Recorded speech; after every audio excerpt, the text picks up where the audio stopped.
The Otherworld, a Celtic sleep story. You are standing at the edge of Ireland, the western edge, the last hour of the day. The land ends here, grass and stone, reaching into the sea. Beyond it, there is nothing, only water, water, stretching all the way to the curve of the world. The wind touches your face. It has crossed 3,000 miles of open ocean. It carries the smell of salt and rain. It carries something older too, something green, something mineral, the smell of a country that has been breathing this same air for a very, very long time. You stand still. You let the wind move over you. There is nowhere you need to be, nothing you need to do. You have simply arrived here, at the edge of everything, and the light begins to change. The sun is going down over the sea. It sits low now, a soft disk of gold. Thin veils of cloud drift across it. Its light lies across the water in a broad, trembling path, gold on grey, gold on green. A road of light reaching from the shore below you, straight out toward the horizon, as if you could walk on it, as if the sea were offering you a way west. The grass around your feet has turned amber. The stones have turned amber. Everything the light touches is being slowly, gently gilded. Everything it doesn't touch is sinking into blue and violet shadow. The shadow deepens as you watch, deepening still. There are standing stones on this headland, 5 of them, perhaps 6. They rise out of the long grass in a rough, uneven circle. They are grey, weathered, patched with pale lichen, tilted slightly by 4,000 years of wind. They hold the last of the sunlight on their western faces, the way old people hold warmth. No one knows exactly who set them here. No one knows exactly why, but someone did. Someone stood where you are standing now. In an evening very like this one, they decided this place mattered, that this exact meeting of land and sea and sky was worth marking forever, and so they marked it. The marks are still here. You move slowly among the stones. You let your hand rest on one as you pass. It's rougher than you expected. It's warmer too, the day's heat still in the granite. The warmth releases itself slowly into the cooling air. Far below, at the foot of the cliffs, the Atlantic is breaking. The sound of it rises to you, softened by distance. A long, low rushing, a pause, another long, low rushing. It's the oldest sound in the world. It never stops. It never hurries. You breathe in time with it, without meaning to, in as the wave gathers, out as it releases. The gold is fading now. The sky above the sea has passed through amber into rose, then rose into deep, soft violet. The first stars are beginning to appear, faint at first, uncertain, then steadier, brighter. The darkness gives them room. Behind you, to the east, the land has already gone dark. Low hills, hedgerows, small scattered lights of farmhouses. Beyond them, the great quiet interior of the island. Ireland at night is a dark country still, in the old way, dark enough for stars, dark enough for silence, dark enough for the things that live at the edges of sight. This is a land where the old world is close. You can feel it, standing here, in the gathering dark, a sense that the ground beneath you is not empty, that the past has not gone anywhere. It is simply resting, folded into the hills, the stones, the names of places, waiting with a patience that has nothing to do with time. The people who lived here believed something. The boundary between this world and the other one was thin, thinner in some places, thinner at some hours. This hour, the hour between day and night, is one of the thin ones. Dusk is a doorway. You're standing in it now. You turn inland, away from the sea. You begin to walk, slowly, unhurried, following a path that is barely a path, a pale thread worn into the grass, worn by generations of feet. The dark comes up around you gently, like water rising in a quiet harbor, and after a while, you could not say how long, because time has already begun to loosen its grip. You find yourself at the edge of a small green field, walled in old grey stone. In the middle of the field there is a tree. Beneath the tree there is a well. The tree is a hawthorn, low, dense, wind-shaped. Its branches spread over the water, like sheltering hands, and the branches are hung with strips of cloth, dozens of them, hundreds perhaps, red and white and faded blue, some new, some so old they've weathered to the grey of the stone itself, all of them stirring very slightly in the night air. These are cluties, offerings, prayers made of fabric, each one tied here by someone who came to this well, someone hoping or grieving or giving thanks. Each strip of cloth is a wish left behind, a wish trusting the tree to hold it, and the tree has held them all. You come closer, moving softly through the grass. The grass is wet now with the first of the dew. The well itself is a small pool ringed with stones, fed by a spring that rises out of the earth, without sound, no bubbling, no rushing, just water arriving from below, continuously, quietly, as it has done for longer than anyone can remember. People have been coming to this spring for a very long time, since before there were saints to name it after, since before there were names at all. They came because they believed something, because they knew, in the way that people know things they cannot explain, that this water came from somewhere else, from underneath the world. You kneel at the edge of the pool. You look down into it. The water is astonishingly clear, so clear that in daylight you could count the pale pebbles on its floor. Even now, by starlight, you can see a faint glimmering down there, a suggestion of depth and stone. You dip your fingers in. The cold moves up through your hand, like a slow, bright current. It is not a harsh cold. It is a clean one, a cold that feels ancient and awake. This water was rain once, rain on hills you have never seen. It has been traveling through the dark of the earth for years, for decades perhaps, to arrive here, to arrive at this moment, to touch your hand. The old belief is very simple. Standing here, you understand why it lasted so long. Certain springs are openings. The water rises from the other world. It carries something of that place with it, healing or knowledge or blessing. Where it breaks the surface, the two worlds touch. That is all. Not a metaphor, not a story told to children, a plain fact of the landscape, as real as the stone wall around the field. The well is a door, always slightly open, and doors that are slightly open let things pass, in both directions. You stay by the water for a while. You are not thinking, you are just being. You notice that the stillness here is different from ordinary stillness. Ordinary stillness is an absence, the absence of noise, the absence of movement. But this stillness is a presence. It has weight, it has texture, it has a kind of attention. The field itself is listening. The hawthorn and the water and the old stones, all quietly aware of you, all quietly untroubled by you, the way a very old person is untroubled by a child playing in the same room.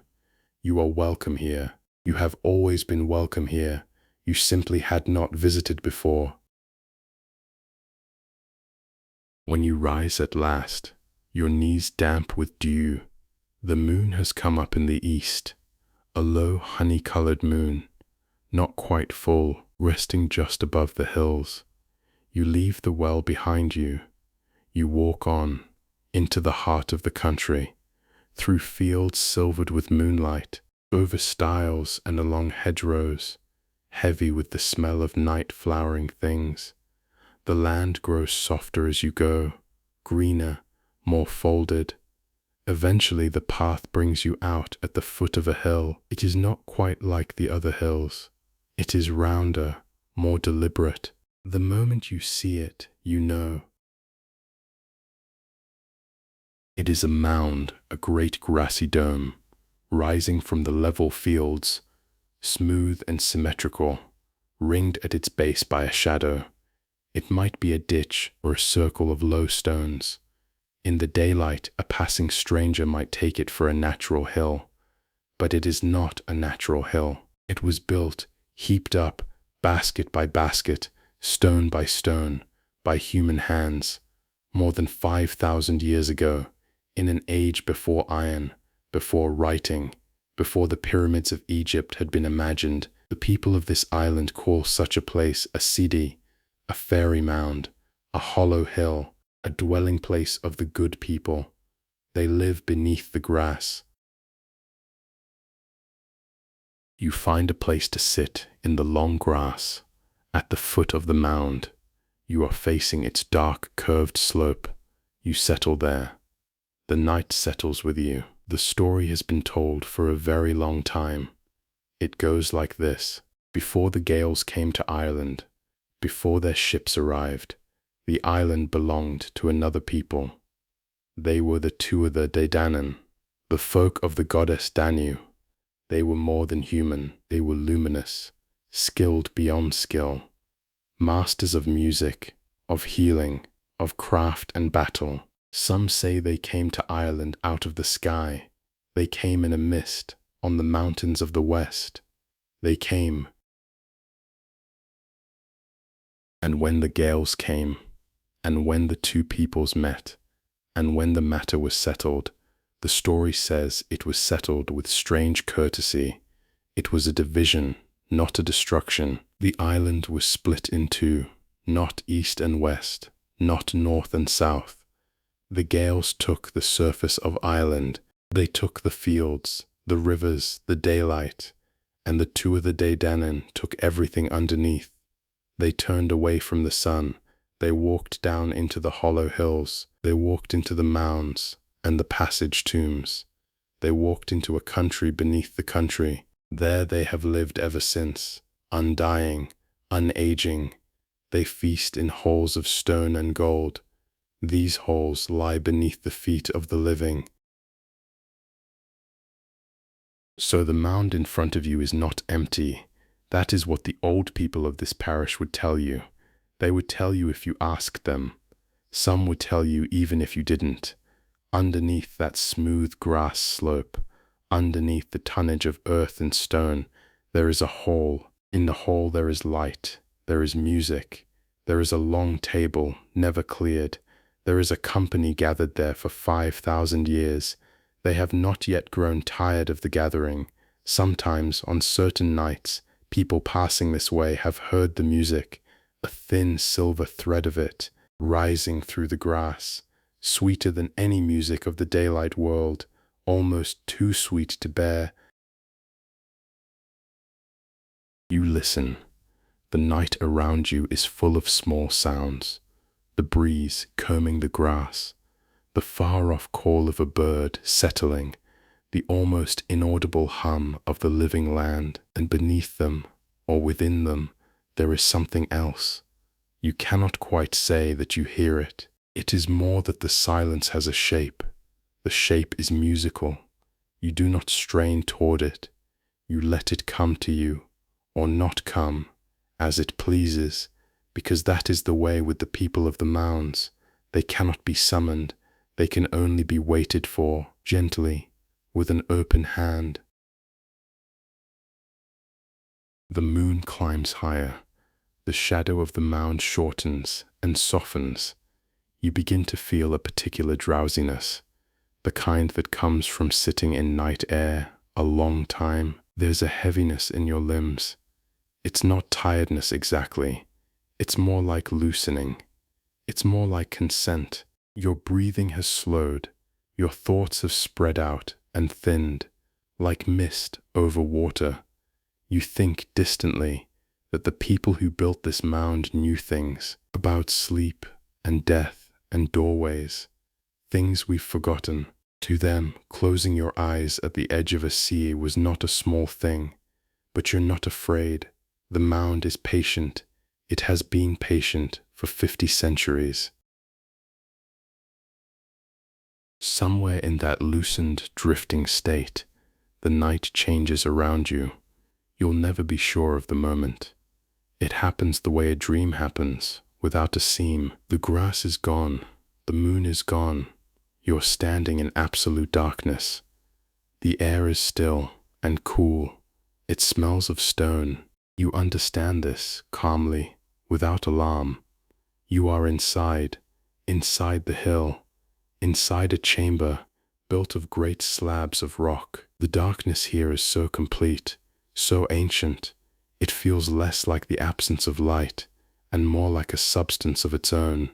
Soft, thick, restful. It holds you, the way deep water holds a swimmer who has stopped swimming. You know this place. You've never stood in it, yet you know it. This is the chamber at the heart of Newgrange. River Boyne, the mansion on the Boyne, the great passage tomb of the valley, 5,200 years old. Around you, invisible in the dark, the walls rise, massive courses of stone. They corbel inward, closing overhead in a vault.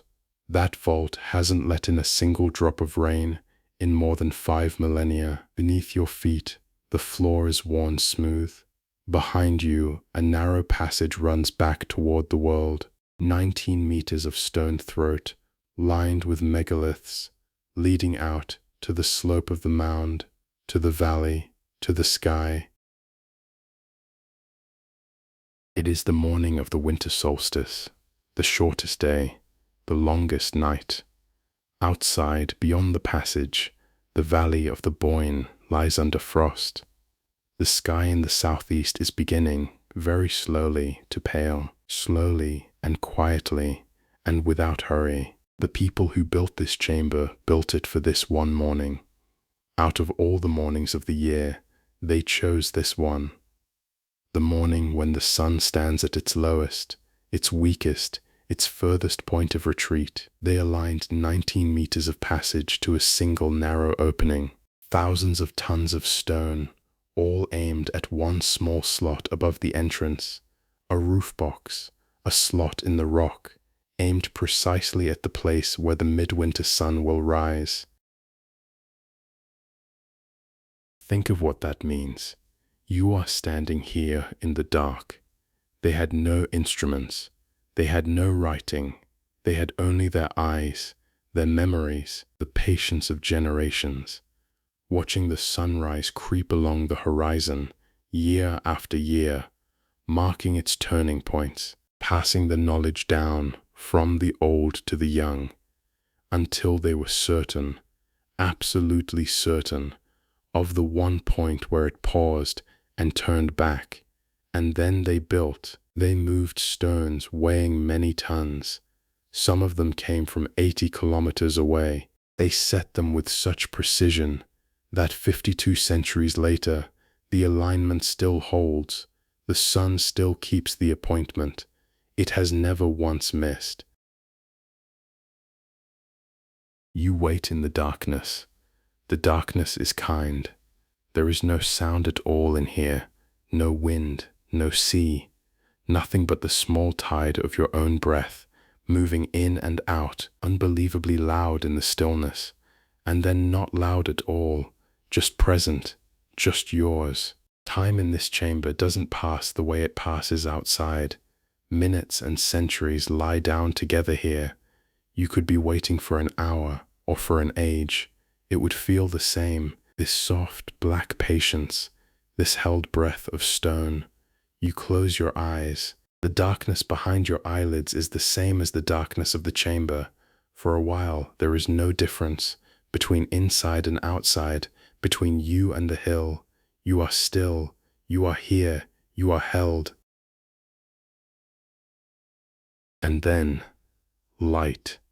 It comes without warning, without sound. A thin blade of gold, sliding along the floor of the passage. It enters through the roof box, far behind you.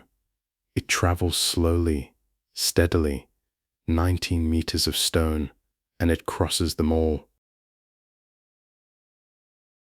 It widens as it comes. It reaches the chamber.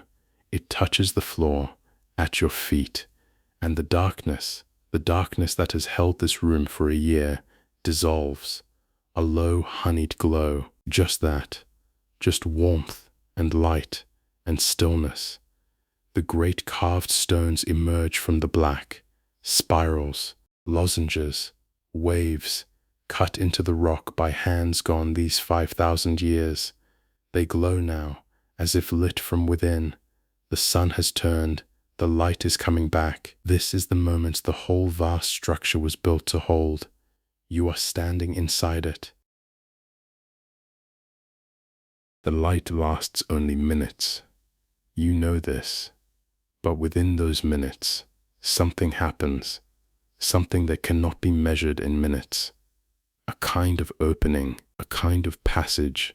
The gold deepens, it softens, and instead of fading, it spreads up the walls, across the vaulted roof, into the air itself, until the chamber is no longer a chamber. It becomes a brightness, without edges. You are moving through it, or it is moving through you. The stone is gone, the winter is gone. You step, as simply as stepping through an open door, out of the world you have always known, and into the other one. You are standing in the other world. The first thing you notice is the light. It is not sunlight, though it is golden. It is not moonlight, though it is soft. It comes from everywhere and from nowhere, from the air, from the grass, from the leaves of the trees. A steady, sourceless radiance, like a summer evening that has decided never to end. The land around you is green, green in a way that makes every green you have ever seen feel like a memory. There are meadows and orchards and low wooded hills. Streams run bright over white stones. The air is warm. It carries the smell of apple blossom, and the trees are heavy, impossibly, with ripe fruit. Quiet, perfectly quiet. You are still. You are here. You are safe. The old stories give this country many names. Tia Nanog, the land of the young. Tia Taingir, the land of promise. Magmel, the plain of delight. It lies alongside the ordinary world, the way one page lies beside another, touching everywhere, and everywhere unseen. You can reach it through the hollow hills, as you have done. You can reach it through the bottoms of certain lakes. The water there simply forgets to drown you. You can reach it by sailing west, past the last known islands, into the mist, and sometimes they say it comes to you. An island rises offshore, where no island was, green and shining, gone by morning. It is not the land of the dead, not exactly, not only. It is the land of the ever-living. Nothing here decays. Nothing here grows old. The blossom and the fruit share the same branch. The seasons have all agreed to happen at once and to keep happening. In Tir Nanog, the feast that begins does not end. The music that starts does not stop. The young remain young. The wounds of the world close over and are forgotten. There is one danger. The stories are gentle but firm about this. Time. A night here may be 100 years at home, but you are not going home yet. You have only just arrived. You begin to walk. Walking here is a pleasure in itself. The grass springs beneath your feet, cool and dense.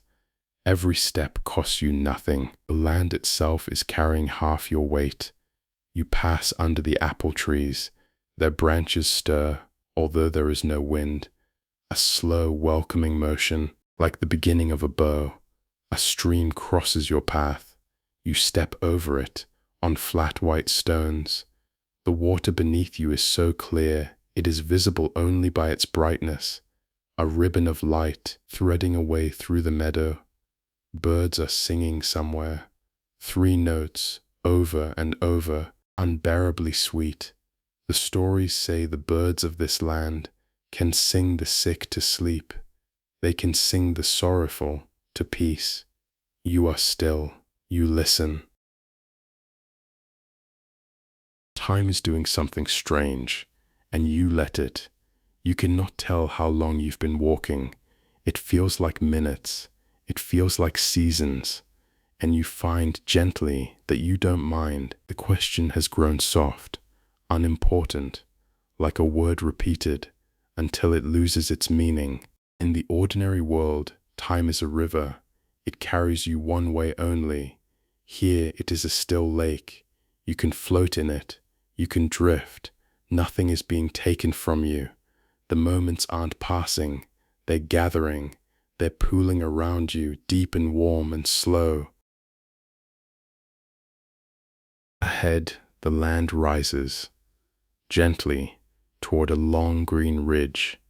Set into the ridge, there is a doorway, tall, framed in carved stone. Its posts are wound with spirals, like the spirals of Newgrange. From within it comes a glow of firelight. There is the smell of wood smoke, and roasting things, and honey, and music. You can hear it clearly now. The living only catch it in threads, through the grass, through the hollow hills, harps, and low voices, and something older than either, a sound like the humming of the earth itself. This is a hall of the Tuatha Dé Danann. The door is open. In this country, the door is always open. You pass beneath the carved lintel. Into the hall, it unfolds around you, far larger than the hill that holds it. A vast, warm space. Its roof is lost in a haze of gold. Its walls are hung with woven cloth. The colors don't quite have names. Down the center of the hall runs a table, long beyond seeing, laid with cups and platters, and lit by candles that don't gutter. Along the table, at their ease sit the shining ones, the Tuatha Dé Danann. They are the elder gods of Ireland. They walked the land before the gales came. They walked down into the hills. They are here still, unaged, undimmed, in the middle of a feast. It has been going on quietly for 5,000 years. No one challenges you. No one turns to stare. A place simply appears. A bench, a cup, a warm space at the table. It was always yours, somehow. You take it. The feast flows on around you, like a river closing gently around a new stone. Near the head of the table sits a figure of extraordinary brightness. Lugh of the long arm. He came to the gate of terror long ago. He named his talents one by one: smith, harper, poet, healer, champion. The gatekeeper said, "We have one of each already." Lugh asked, "But have you one who is all of these?" And the gate was opened. His face is like the sun seen through honey. When he laughs, the candle flames lean toward him. Further down the table sits the Dagda, the good god. He is the father of the tribe. He is huge and rumpled and warm, like a turf fire on a wet night. Beside his chair stands his cauldron, the undri, the cauldron of plenty. No company has ever gone away unsatisfied. It steams gently, it steams endlessly. Whatever is ladled from it is exactly what the eater most wanted. It is never empty. It never has been. Behind him, leaning against the wall, is his harp. The harp that plays three strains. The strain of sorrow makes all who hear it weep. The strain of joy makes them laugh, and the strain of sleep. Later, you know, without being told, someone will play the third. At the shadowed end of the hall, the candlelight softens. It becomes something like dusk. And there, a movement, like smoke deciding to be a woman, the Morrigan, the great queen, the shapeshifter, she of the crow, the river ford, and the shifting dark. In the old tales, she is terror on the battlefield, but there are no battlefields here. Tonight she is simply present, watchful and still, dark eyes half closed, like a night that has come indoors to rest. And across from her sits Brigid, her opposite, her balance, Brigid of the poets, Brigid of the smiths, Brigid of healing wells, and the returning spring. Her sacred flame was tended in Kildare. 19 women kept it, generation after generation, for 1,000 years and more. A small fire burns in a bowl before her. It has never gone out. It's not going to. The food is extraordinary. The music comes from nowhere, or rather from everywhere. It rises from the air of the hall itself. Long, slow phrases, rising and falling. They seem to know what you are feeling. They answer it, note for note, the way firelight answers the movements of the fire. You eat a little, you drink a little. Mostly you simply sit. You let the warmth of the hall soak into you. You let the voices wash over you, the voices of the shining ones. They speak in a language older than Irish, older than any speech that survives. And yet in this place, perfectly understood, you are not a guest here exactly. You are something better. You are unremarkable. You belong. And gradually, so gradually you cannot mark the change. The whole grows dim, dreamlike around you. The candles recede into a golden haze. The music thins to a single low drone. You have drifted out of the feast. The way one drifts out of one dream and into another. The golden light cools to red. The smell of honey gives way to wood smoke, to wet leaves, to crushed acorns. The vaulted roof opens. It becomes a roof of branches. You are standing under oak trees, in the dark, in the deep past. Firelight moves on the trunks around you. You have come to the grove. This is the ordinary world again, but very long ago. 2,000 years, more or less. Somewhere in Ireland, somewhere in Britain. In the age when oak groves were the temples, the Druids kept them. The trees around you are immense, oaks that were already centuries old even then. Their bark is ridged and fizzed like the flanks of sleeping animals. The branches meet far overhead, black lacework against the stars. Between the trunks, a fire burns low. It is ringed with stones. Figures are seated around it, cloaked, hooded, still. One of them is speaking or chanting. The sound moves along the boundary between the two, rising and falling in long measured lines. The words are very old. These are the Druids. What they are doing here in this grove, in this firelight, is the thing they did above all others. They are remembering. The Druids wrote nothing down, not because they couldn't write, but because they wouldn't. They held that knowledge committed to the page grows weak. Knowledge committed to the living mind stays alive, kept warm, kept moving, kept whole, and so everything the people knew was carried in memory: the lore, the genealogies, the movements of the stars, the properties of every plant, the histories, the poems, the names of the gods, the ways to speak with them, all of it held in the minds of these men and women, in no other place on earth. 20 years. It took 20 years to train a druid. 20 years of listening and repeating, verse upon verse, night upon night, until the whole inheritance of the people had been poured from an old mind into a young one, without spilling a drop. Imagine holding that much inside you. Imagine being a library with a heartbeat, a walking archive of everything your people had ever learned. Imagine the reverence such a person would be owed and was owed. The druid could walk between armies.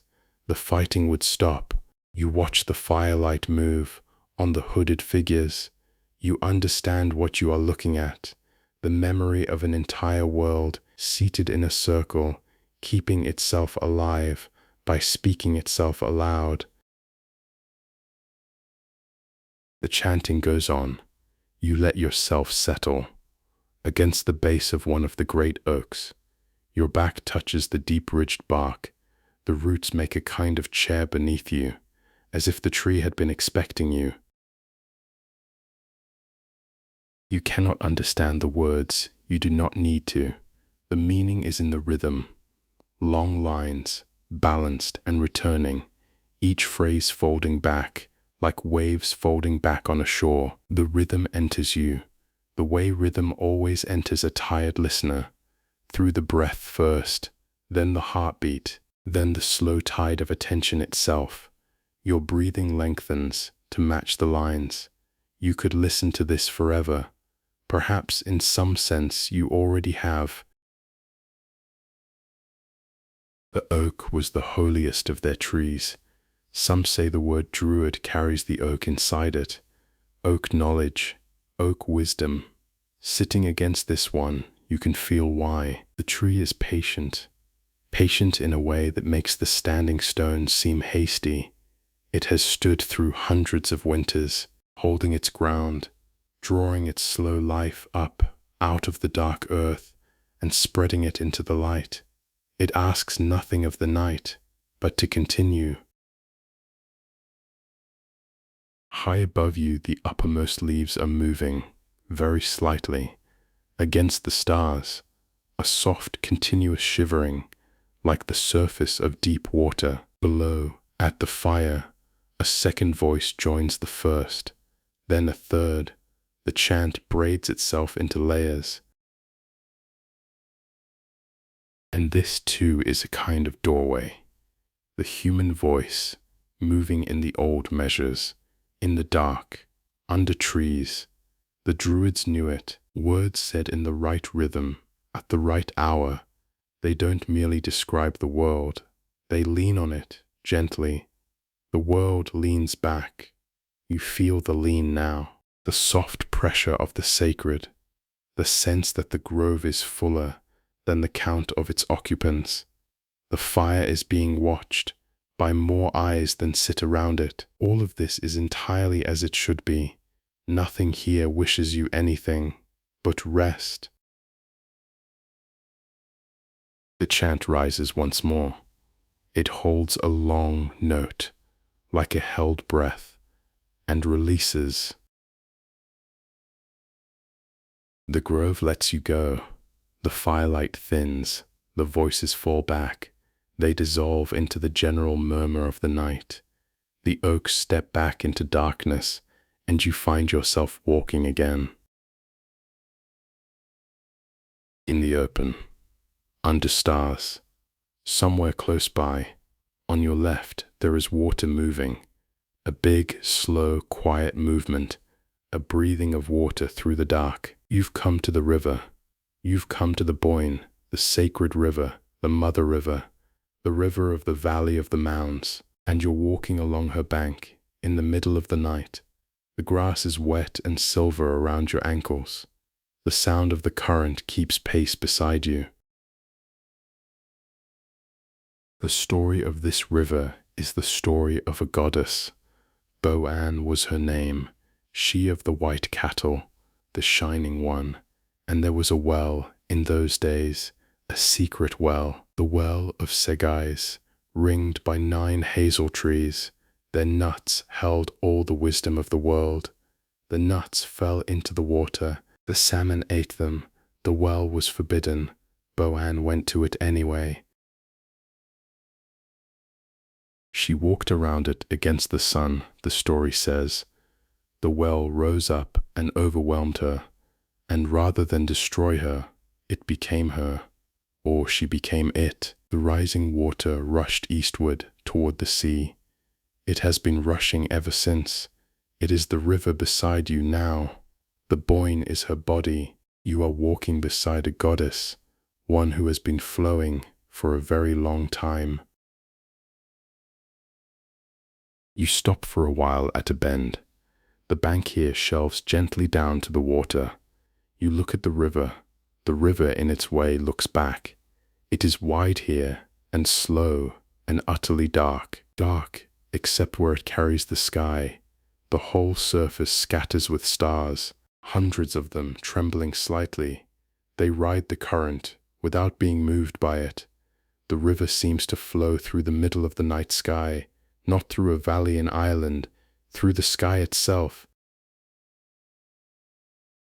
The Milky Way is up there, a pale road of light, from horizon to horizon. The old people of this valley had a name for it, Bílig na Bó Fíní, the way of the white cow. Boann's way, her river below, her road of stars above, and you standing between them. Somewhere in this dark water, the old stories say, the salmon of knowledge once swam, the salmon that ate the 9 hazel's nuts. It carried all the wisdom of the world in its flesh. It swam here, in this very dark. The poet Finnegas fished for it. 7 long years he waited on this very bank. You think of him now, the old poet, sitting where you're sitting, night after night, year after year, watching this same slow water, wanting to know everything. Perhaps wanting to know everything is just another name for watching a river long enough. The current turns over softly against a stone, a small liquid syllable. It turns over again, saying the same thing it has said for 5,000 years, which may, after all, be the answer. You walk on, downstream, unhurried. The great mounds of the valley keep you company in the dark. Newgrange, somewhere behind you now. North and Douth off across the fields, vast sleeping shapes, older than the pyramids, their grass silvered faintly by starlight. The people who built them chose this valley because of her, because of the river. They set their doorways within sound of her water. They carved their stones near her, close enough to hear. The dead, or the gods, whatever they housed in those chambers, they'd never be out of hearing of the current. Rivers were holy because rivers were alive, moving, speaking, giving, arriving always, and departing always, and yet always, somehow, here. The valley is beginning to soften with mist now, thin at first, a pale breath lying along the water meadows, then deeper, milkier, rising to your knees, your waist. The river beside you is a sound without a shape. The world has narrowed to a few silver meters of grass. The river sound is changing as you walk, broadening, deepening, gathering salt. You realize what the Boyne is doing, what all rivers do at last. She's going to the sea. She's taking you with her. The mist tastes of tide now, Somewhere ahead in the whiteness, there is a shore. On the shore, drawn up on the shingle, there is a boat.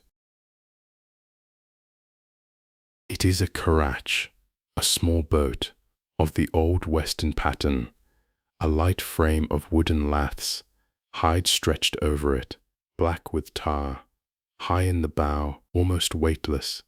Boats like this one carried the saints, they carried the wanderers, out into the Atlantic when the world was young. Boats like this, the stories say, went looking for blessed isles. Some of them found them. It rides the shallows beside you, nodding gently on the small waves. There is no one to say you may not take it. The night is calm. The tide is going out, going west. You steady the gunwale, step in, push away from Ireland into the dark. The land falls away behind you with astonishing gentleness. There is almost no wind. The swell is long and low and patient. It lifts the little boat, sets it down, lifts it, sets it down. A vast, slow rocking, the rocking of a cradle the size of the sea. The mist thins as you go. It opens the sky. The stars come out over the Atlantic, in numbers you have never seen, thick, layered, blazing softly, doubled in the black water. The currach seems to float in the middle of a sphere of stars. No up, no down, only outward, only west. Behind you the coast of Connacht is a low dark line, then a suggestion, then a memory. This is the Sea of the Phantom Islands. For hundreds of years, the maps of Europe showed an island out here. High Brazil, they called it. A round island west of Ireland, drawn with confidence by cartographers who had never seen it, believed in by sailors who swore they had. It appeared, the accounts say, once every 7 years, visible from the hills of Connacht in certain lights. A dark mass on the horizon at sunset, cloud-capped and always offshore, always further, always retreating as the boats approached, until the mist took it back. Expeditions were mounted, charts were corrected, and corrected again. The island stayed on the maps into the 1800s, moving a little each time, like something breathing. Far beyond High Brazil, the islands multiply, a whole scattered archipelago strewn across the Western Ocean. At the very edge of the known world, Dunanog is out here, they say, the land of the young, where you have already walked without a boat. The Isle of Manannan is out here too. Manannan MacLear, the sea god, the rider of the waves. His horse is the white crest of the breaker. His cloak is the mist itself. When fog comes down suddenly on this coast, the old people said, Manannan is shaking his cloak, and somewhere among these islands lies Eamon Ablach, the Isle of apple trees. The branches are silver, the blossom is white, the fruit gives music when the wind moves through it. You are not steering. The currach knows the way, or the tide does, or Manannan does, and it hardly matters which. You have shipped the oars, you have settled back, low in the boat, close to the water, rising and falling with the long swell. The sound of the sea out here is not the crash of the coast. It is subtler, more intimate. The hush of water along the hull, a soft slap of a wavelet, the great low murmur of the whole ocean turning over in its sleep. It is, you realize, very like the sound of breathing, very like the sound of your breathing. That has slowed now to match it. Long swell after long swell. Far ahead, or perhaps it is not far, there is something on the horizon, a low shape, darker than the sea, softer than the land. It wears a faint, luminous haze, the way an island wears weather. It might be high Brazil, it might be a cloud lying on the water. It does not come closer. You do not chase it. You understand drowsily and completely that this is the arrangement, the old arrangement, the same one the sailors of Connacht understood. The island is not for landing on, it is for seeing. It exists to stand at the edge of things and shine a little. The edge of things is never empty. You watch it. It keeps its distance, companionably, quietly, all night. You drift and breathe, and the island holds its place. The rocking of the boat is doing its old work. Your thoughts have become very simple. Star, swell, breath, star. Each one lasts a long time. Each one asks nothing of you. Somewhere between one rise of the bow and the next, the boundary softens again, the way it softened at the mound, the way it softened in the chamber. The sea and the sky trade places, lazily. The phantom island dissolves into a smell of turf smoke. The slap of water becomes the small snap of a fire, and you are ashore again, without ever landing, sitting on the earth, in the dark, beside a low fire, on a night you know at once, in your bones. Samhain. Samhain, the night the Celtic year turns, the hinge between the light half and the dark half, the original of all the Halloweens that came after. On this night, the old people said, the veil grows thin, thin always in this country, but tonight, thinnest of all. The doors of the Sídhe stand open, the boundaries stop being kept, and the dead can come back. Here is the thing the later centuries forgot, the thing the carved pumpkins no longer remember. It was not at its heart a night of fear, it was a night of hospitality. The dead who came back were not strangers, they were the family.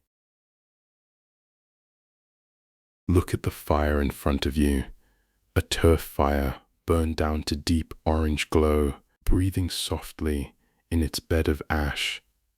Look at the places set around it. On this night, in the old houses of this island, the door was left unlatched. A chair was set by the hearth, food was left on the table, the fire was kept in. The grandmother who died in spring might be cold from her journey. The grandfather gone these 40 years might like his old seat by the flame. The living went to bed. They left the kitchen to the dead. The way you'd leave a lamp on for someone traveling home late, that is all it was. A lamp left on, a door left open, a welcome. And sitting here by the low fire, in the great soft dark of the year's turning, you can feel how sensible it is. It is much more sensible than the sharp line we draw now, the line between the living and the dead, as if the dead had gone somewhere sealed away, as if love expired with the body. The old people of this island did not believe that. They could not feel it, and neither right now can you. The dead are not far. They are just on the other side of a veil. Tonight, it is no thicker than the warmth above the embers. The world is one household. They knew this. Some of the family are in the bright rooms, some are in the dim ones, but the house is one house. You do not see anyone come. That is not how it works. It never was.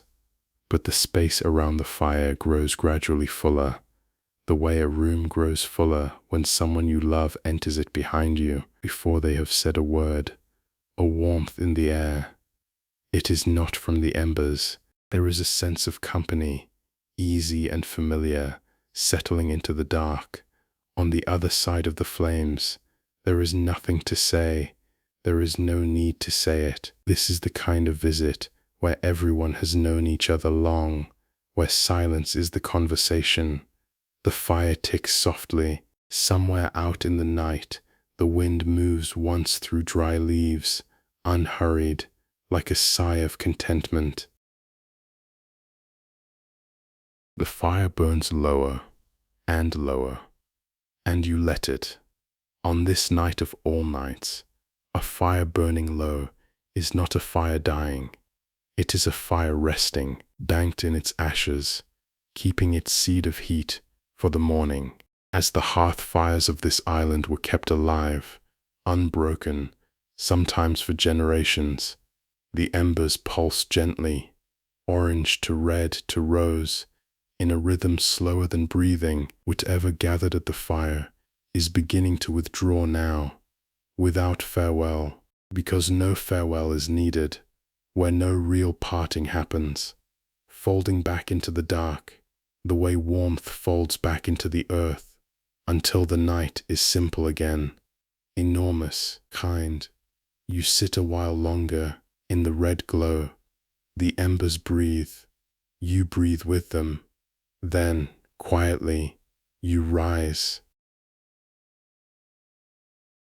You are walking back. You know it without being told. The way you know things, in the last soft rooms of the evening, the night has begun, gently, to return you. Mist lies over the fields, waist deep, luminous with hidden moonlight. You move through it, westward. The land delivers itself to you in reverse order, a breath of wood smoke that might be a grove, a stretch of bank where dark water slides seaward under the stars, the shoulder of a rounded hill. It might or might not be humming faintly in its sleep. You touch nothing, you stop nowhere. Everything you pass seems to incline toward you very slightly, the way things do when they are saying softly again, whenever you like. The hawthorn appears out of the mist, on your left.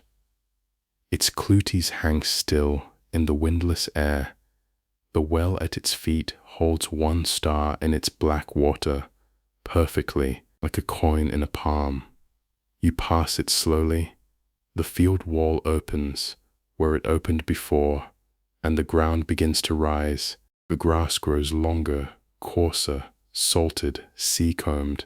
The mist thins as you climb, shredding into ribbons, until you come up out of it entirely, and there is the headland.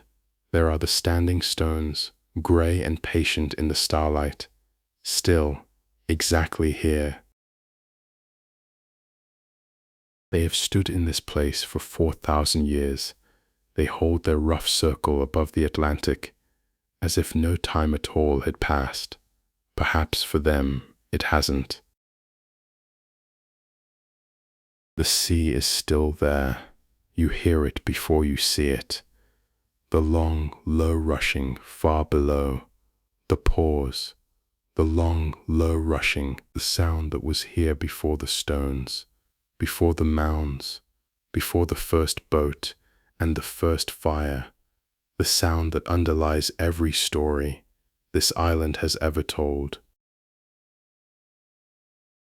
You walk out between the stones, to the brow of the headland. The ocean opens below you, black and silver under the stars. It moves with that slow, deep intention it has always had. It goes about its ancient business, arriving and withdrawing, arriving and withdrawing. It asks nothing of the land, only that it be there, to be touched. Far out, at the very edge of sight, there may be a low dark shape on the horizon. There may not. Both are fine. The stars are out, all of them. The whole soft, blazing host. The pale road of the Way of the White Cow runs overhead. It stretches from the hills behind you, out and out, over the western sea, as if even the sky in this country flows toward the islands. The old world is still close. You can feel it now, simply, the way you feel the ground under your feet. The well is still open, The mound is still humming. The chamber is still waiting, waiting for its one morning of light. The feast under the hill is still going on. The river is still saying her one long word, saying it slowly to the valley. None of it has ended, none of it ends. It is all just here, folded into the land, breathing slowly, close enough to touch, on a thin night. And every night, if you are quiet enough, is a thin night. You find a place near the stones. The long grass is thick there, dry and sheltered. A natural hollow, curved like a cupped hand. You lie down in it. The grass closes around you. The warmth of your own body gathers beneath you. Above you, nothing but the deep field of the stars. Nothing but the stars. The ground holds you with the whole patient strength of the island. 5,000 years of builders, of rememberers, of singers, all of them underneath you now, holding you up without effort, the way they hold up everything. Your limbs grow heavy, in the good way, the way of the end of a long journey. Your eyes close on the stars. The stars remain printed softly on the dark inside you.